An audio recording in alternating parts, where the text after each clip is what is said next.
Issue ayon sa Quadcom ng Kamara, may sapat na basihan para kasuhan si dating Pangulong Duterte dahil sa di manoy crimes against humanity sa kanyang drug war.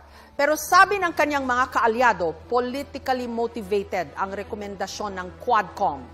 Ang tanong ng bayan,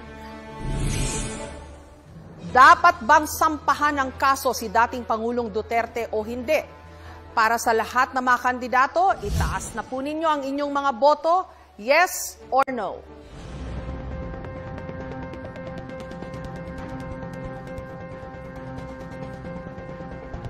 At ang mga sasalang para pagdebatihan ang isyong ito, si Representative Castro na pabor sa panukala. Conditional naman ang tugon ni Senator De La Rosa. Dapat lang kasuhan si dating Presidente Duterte at long overdue na ito. Pati yung mga kasapakat niya at nag-utos sa pagpatay sa war on drugs.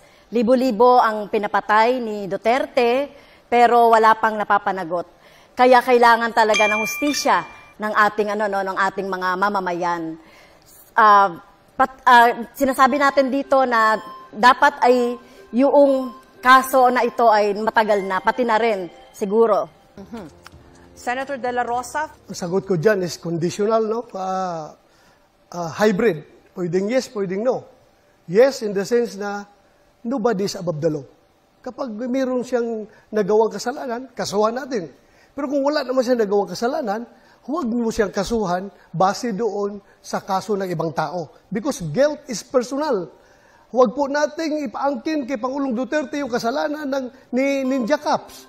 Kaya po, after 3 years na tapusan sa pag-ulo, walang kaso.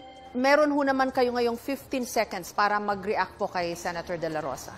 So, mismong siya, si President Duterte, ay umamin na pumatay siya ng tao. Kaya kailangan siyang kasuhan.